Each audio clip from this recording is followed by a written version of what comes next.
Dream job ఆదిత్యతోనే సాధ్యం. Aditya degree colleges admissions open. For more information visit our website. నమస్తే, నేను Keshav. Welcome to Suman TV. ఆంధ్రప్రదేశ్లో హిందువుల పవిత్ర క్షేత్రమైనటువంటి తిరుమలలో ఒక ప్రత్యేకమైన సంఘటన జరిగింది. డిప్యూటీ సీఎం పవన్ కళ్యాణ్ సతీమణి మొక్కులు చెల్లించుకోవడం ఆసక్తికరంగా మారింది. అలానే తిరుమల అన్నదాన క్షేత్రానికి సంబంధించి పెద్ద ఎత్తున విరాళం ఇవ్వడానికి కూడా పవన్ కళ్యాణ్ కుటుంబం సిద్ధమైంది. అసలు తిరుమల పైన సడన్గా మార్క్ శంకర్ ప్రమాదం నుంచి బయటపడిన వెంటనే తిరుమలకి వెళ్ళి మొక్కులు చెల్లించుకోవడం పైనే ఇప్పుడు అందరి దృష్టి ఉంది. దీనికి గల కారణాలు ఏంటి విశ్లేషించే ప్రయత్నం చేద్దాం. మనతో పాటు అనలిస్ట్ చంద్ర శ్రీనివాస్ గారు ఉన్నారు. చంద్ర శ్రీనివాస్ గారు నమస్కారం. నమస్కారం అండి. తిరుమల పవిత్రత గురించి, తిరుమల దేవుడి గురించి ఇప్పుడు చాలా చర్చ జరుగుతుంది. ఆవులు మాయమైపోతున్నాయి, చనిపోతున్నాయి అని రాజకీయపరమైన చర్చ జరుగుతుంది. ఒక్కసారిగా మొత్తం అదంతా ఒక టర్న్ అయిపోయింది. పవన్ కళ్యాణ్ గారు సతీమణి వెళ్ళడము, సో ఆమె క్రిస్టియన్ అయినా కానీ డిక్లరేషన్ ఇచ్చి మరీ మొక్కులు చెల్లించడము, అంటే మార్క్ శంకర్ ప్రమాదం నుంచి బయటపడ్డ ఒక ఎత్తు అయితే, ఆమె వ్యవహరించినటువంటి తీరు ఇమ్మీడియట్గా సింగపూర్ నుంచి వచ్చిన వెంటనే అక్కడికి వెళ్ళడం, ఏం జరిగింది? ఇంత వెంటనే ఇంత వేగంగా మొక్కులు చెల్లించుకోవడానికి కారణాలే? ముందుగా మనకి ఇప్పుడు మామూలుగా father of modern India Ambedkar గారి జయంతి గుర్తు తెచ్చుకోవాలి. మీరు చెప్పిన సబ్జెక్టులో అండి కేశవ్ గారు, మన హిందూ సనాతన సాంప్రదాయం కట్టుబొట్టు మనల్ని చూసి మన సంస్కృతులు భాగం అవ్వాలని ఇతర దేశాల నుంచి వచ్చి కూడా మన సంస్కృతులు మిళితమైపోతున్నారు. మనం చూసాం చాలా మంది. కానీ మన వాళ్ళు వెస్టర్నైజేషన్కి వెళ్ళిపోతున్నారు. అది దారుణమైన పరిస్థితి. మనకంటే వాళ్ళకి ఎక్కువ ఆసక్తి వస్తుంది. వాళ్ళ ఆసక్తి కాకుండా అండి, ఇప్పుడు పవన్ కళ్యాణ్ గారి జీవితంలో అన్నా లెజినోవా సెయింట్ పీటర్స్బర్గ్ నుంచి రష్యా నుంచి వచ్చిన అమ్మాయి ప్రవేశించిన తర్వాత అన్నీ కూడా భర్త అడుగుజాడలో నడుస్తుంది.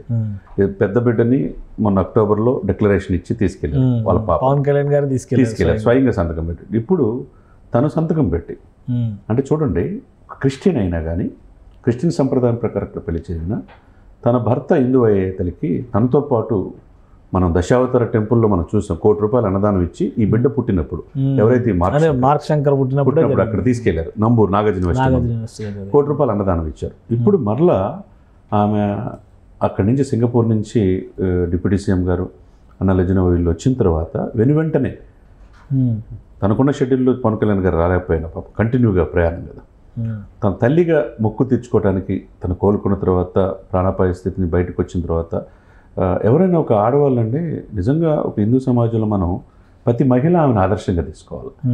ఎవరైనా తలనీలాలు సమర్పించడానికి జంకుతారు, అంత ఇది కాదు. బిడ్డలు పుట్టినప్పుడు ఏదో మొక్కు తప్పితే, ఇప్పుడు తన బిడ్డ కోలుకునే తెలియక ఆమె వచ్చి తలనీలాలు సమర్పించడం అంటే మామూలు విషయం కాదు. మొక్కు అంటే అది కూడా అందరూ భక్తుల వరుసలోనే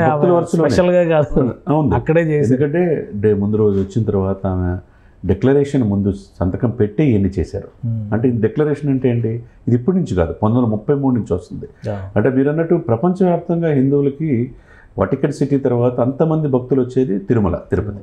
అది బ్రిటిష్ వాళ్ళ సమయం నుంచి కూడా డిక్లరేషన్ అనేది ఉంది. ఇందిరాగాంధీ గారు వచ్చినా, అబ్దుల్ కలాం గారు వచ్చినా, సోనియా గాంధీ గారు వచ్చినా డిక్లరేషన్ మీద ఆ రోజు సంతకం పెట్టాల్సిన పరిస్థితి. ఈరోజు ఆ డిక్లరేషన్కి విలువ ఇచ్చి ఆమె సంతకం పెట్టిన వెంటనే ఆమె తీసుకుని చూస్తుంటే ఎమ్మటే వారాహస్వామి టెంపుల్కి వెళ్తాం, తర్వాత తలనీలాలు సమర్పించడం, మళ్ళీ ఉదయాన్నే సుప్రభాత సేవలో పాల్గొనటం, అది కూడా చూడండి సాంప్రదాయంగా శారీ కట్టుకొని. అదైన తర్వాత మనం అక్కడ చూస్తాం కదా, జ్యోతి కొబ్బరికాయ కొట్టేసి హారతి అఖండ జ్యోతి ఇవన్నీ చూస్తూ ఉంటే మనం నేనైతే ఒక హిందువుగా చాలా ఆనందపడుతున్నా. మన మహిళలు కూడా, మన హిందూ సమాజంలో ఉన్న మహిళలందరూ కూడా ఆమెను ఆదర్శంగా తీసుకోవాలి. ఎందుకంటే ఆ రోజు విజయం సాధించిన తర్వాత 100% స్ట్రైక్ రేటుతో తన భర్త వచ్చి కళ్ళకు దండం పెట్టినప్పుడు చిరంజీవి గారిని ఆ 2 చెప్పులు తన చేతితో తీసుకున్నప్పుడే ఇంత గొప్పగా ఒక క్రిస్టియన్ కూడా మన దేశం కానీ దేశం అయ్యండి కూడా అంటే భర్తను ఫాలో అవుతాం, మన సాంప్రదాయాన్ని గౌరవించడం. మనం వారణాసి వెళ్ళినప్పుడు చూసాం, మోదీ గారిని కలిసినప్పుడు చూసాం. ఇప్పుడు కూడా ఆ చీర కట్టుతో ఆమె అందరూ కూడా హృదయాలను గెలుచుకుందని అనుకోవాలి. ఆమెను చూసి నేర్చుకోవాలనే భావన అందరిలో కలిగింది. ఎందుకంటే తలనీలాలు సమర్పించడం అంటే మామూలు విషయం కాదు. ఆ తర్వాత వెంటనే ఇప్పుడు అన్నదానం ట్రస్ట్ కూడా ఏదో విరాళం ఇవ్వడానికి ఇప్పుడు మరి కాసేపట్లో ఆమె స్వయంగా వెళ్ళి తన బిడ్డ కోలుకున్న ఇదికి గుర్తుగా ఈరోజు అన్నదానం ఒక రోజు అయితే అండి 1,00,000 మంది పైన చేసినా కానీ వాళ్ళకి అయ్యే ఖర్చు 43,65,000 అవుతుందండి పెద్ద రోజుకి.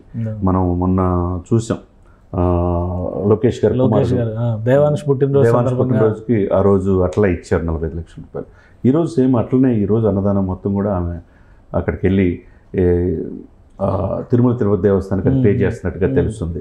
చేయటమే కాకుండా స్వయంగా వడ్డించి అన్న ప్రసాదాలు స్వీకరించి రేణిగుంట విమానాశ్రయం ద్వారా ఈవినింగ్ కల్లా మళ్ళీ హైదరాబాద్ వచ్చే అవకాశం స్పష్టంగా కనపడుతుంది అనమాట. అంటే ఇన్ని చూస్తాం మనం. మామూలుగా అయితే చాలామంది నాయకులు నిన్నగా మొన్న కూడా బొమ్మన కరుణాకర్ రెడ్డి గారు ఆవులు చచ్చిపోతున్నాయి, గోవులు చచ్చిపోతున్నాయి అనేటువంటి ఆవేదన వ్యక్తం చేశారు. 5 ఏళ్లలో ఎప్పుడు కూడా వైవి సుబ్బారెడ్డి గారి టైంలో కానీ జగన్మోహన్ రెడ్డి గారు కానీ ఆయన కుటుంబం ఎవరు కూడా విరాళాలు ఇచ్చిన పరిస్థితి లేదు. ఇప్పుడు ముఖ్యమంత్రి గారి కుటుంబం ఒక 45 లక్షల విరాళం ఇచ్చింది. ఇప్పుడు ఉప ముఖ్యమంత్రి గారి కుటుంబం ఒక 45 లక్షల విరాళం ఇస్తుంది. అంటే ఒక రకంగా వీళ్ళే ఒక ఐకానిక్గా ఒక ఎగ్జాంపుల్గా సెట్ చేసే ప్రయత్నం చేస్తున్నట్టుగా కనిపిస్తుంది. గతంలో ఎప్పుడైనా జరిగినాయా లేదా మనం ఏమైనా దృష్టికోణం మిస్ అయిందా? గతంలో కూడా చేసేవాళ్ళ ఇట్లాగా? గత 5 సంవత్సరాలు దేవుణ్ణే తన పెరట్లో తాడేపల్లి ప్యాలెస్లో సెట్టింగ్ వేసుకుని చేశారు సార్ ఓపెన్గా మాజీ ముఖ్యమంత్రి గారు వాళ్ళ కుటుంబం. అంటే తిరుమల తిరుపతి దేవస్థానం సెట్టింగ్ వేసి చెవిరెడ్డి గారి ఆధ్వర్యంలో అన్నీ కూడా దేవుడిని తన దగ్గర తెచ్చుకోవడం అనేది ఎక్కడ మన ప్రపంచంలో చూడాల. అది కాదు దేవుడు కోరుకునేది. ఆయన డిక్లరేషన్ ఇస్తారని చెప్పి అనుకున్నారు. పవన్ కళ్యాణ్ గారు వెళ్ళే సమయంలో వాళ్ళ కూతురికి వెళ్ళి డిక్లరేషన్ ఇచ్చారు, కానీ జగన్మోహన్ రెడ్డి గారు తిరుమల పర్యటన రద్దు చేసుకున్నాడు.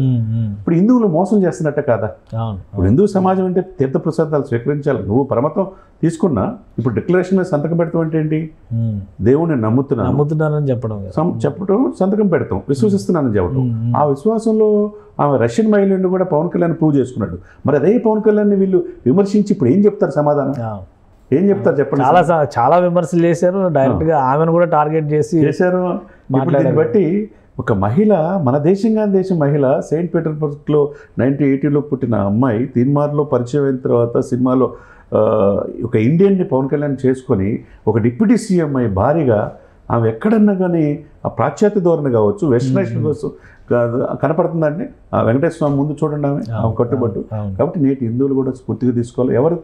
ఎవరైతే ఈయన విమర్శించిన వాదులు ఉన్నారో వాళ్ళకి చెంపపెట్టి, అంటే సనాతన ధర్మం పైన పవన్ కళ్యాణ్కి ఇప్పుడు సాధికారత వచ్చింది అనుకోవచ్చు. ఎందుకంటే అది కూడా విమర్శిస్తున్నారు కదా, సనాతన ధర్మ రక్షకుడు అని పదే ట్రోలింగ్స్ కూడా చేస్తున్నారు కదా. మీరు అన్నట్టు సార్, హిందూ సనాతన సంప్రదాయానికి ఒక ఆయన బ్రాండ్ అయిపోయాడు. మీరన్నట్టు గతంలో చేయలేని విధంగా ఇప్పుడు ముఖ్యమంత్రి, ఉప ముఖ్యమంత్రి తన కుటుంబ సభ్యులతో వెళ్ళి తిరుమల పవిత్రను కాపాడటానికి తమ వంతు కృషి చేస్తున్నారు. దానికి ఎవరో వీళ్ళు చెప్పి ఇప్పుడు సాక్షాత్తు నిన్న నాయుడు గారు, చైర్మన్ గారు ఆరోపించారు, అన్యమతస్థుడైన కరుణాకర్ రెడ్డి వాళ్ళ బిడ్డల్ని ఎవరికిచ్చి పెళ్లి చేశారు. వీళ్ళు హిందువుల గురించి చెప్తారు. గోశాలలో ఒక 2 గోవులు చనిపోతే 100 గోవులు చనిపోయినట్టు చూపిస్తున్నారు ఏగా చూపించి. ఇది ఇటువంటి వాళ్ళ మీద క్రిమినల్ కేసులు పెట్టాలని చెప్పేసి నిన్న ఆరోపించారన్నమాట. వాస్తవం ఏదైనా కానీ సార్, అన్నా లెజినోవా మన దేశం కానీ మహిళ అయినా కానీ నేటి హిందూ మహిళలకు కూడా ఒక ఇన్స్పిరేషన్గా చూస్తున్నారు, నిలిచారు. అది వాస్తవం. అది ఆమెను స్ఫూర్తిగా తీసుకోవాలి. మన సాంప్రదాయాలు, మన కట్టుబట్టుని మనం కాపాడుకోవాల్సిన అవసరం ఉంది. అందులో పరమ పవిత్రమైన వెంకటేశ్వర స్వామి అంటే కలియుగ దైవంగా భావిస్తాం. వరాహస్వామిని సందర్శించుకోవటం అన్నీ కూడా సిస్టమేటిక్. ఎక్కడా చూడండి ఆమె అక్కడ ఆచారం ఎలా ఉందో ఆ ఆచారాన్ని పాటిస్తూ వెళ్ళారు 100%. ఇంకొకరైతే డిక్లరేషన్ చేసుకొని కొండ మీద ఎక్కడికి డిక్లరేషన్ చేసుకొని దర్శనం వరకు చేసుకొని వస్తారు. కానీ సిస్టమేటిక్గా అక్కడికి వెళ్ళిన మరుక్షణం ముందుగా తలనీలాలు సమర్పించడం, తర్వాత వరాహస్వామిని దర్శించడం, మళ్ళీ అక్కడ జ్యోతిని అక్కడ కొబ్బరికాయ కొట్టడం, తర్వాత మళ్ళీ ఆయన కూడా సిస్టమ్ దర్శనం చేసుకుని సుప్రభాత సేవలో పాల్గొని ఉదయాన్నే ఎక్కడ నిద్ర కూడా పోయి ఉండదు పాపం. పొద్దున్నే 3ంటికి తెల్లారుజామున 3ంటికి సుప్రభాత సేవలో పాల్గొని ఇప్పుడు కాసేపట్లో అన్నదానంలో పాల్గొనడం అంటే నిజంగా హ్యాట్సాప్ చెప్పాలా డిప్యూటీ సీఎం గారు. సనాతన సాంప్రదాయానికి పవన్ కళ్యాణే కాకుండా పవన్ కళ్యాణ్ గారి భార్య కూడా, ఆయన కుటుంబం మొత్తం ఒక ఇదిగా మనం స్ఫూర్తివంతమైన కుటుంబంగా మనం చూడాలి. రైట్. థ్యాంక్ యూ శ్రీనివాస్ గారు. ఇది తిరుమలలో జరుగుతున్నటువంటి కార్యక్రమాలకు సంబంధించి ఆచారాలని, ఆనవాయితీలని పాటిస్తూ డిప్యూటీ సీఎం సతీమణి అన్నా లెజినోవా పూర్తి స్థాయిలో దేవుడిపైన విశ్వసనీయతని ప్రకటించే విధంగా వ్యవహరించారు. అలానే సనాతన ధర్మం విషయంలో పవన్ కళ్యాణ్ ఏదైతే చెబుతున్నారో ఆయన కుటుంబం మొత్తం అది ఆచరిస్తుందని మరోసారి స్పష్టం చేసినట్లయిందని చెప్పని చంద్ర శ్రీనివాస్ గారు విశ్లేషిస్తున్నారు. ఇది special discussion. Keep watching. Suman టీవీలో మీ పర్సనల్ అండ్ బిజినెస్ ప్రమోషన్స్ కోసం కింది నెంబర్కి కాంటాక్ట్ చేయండి.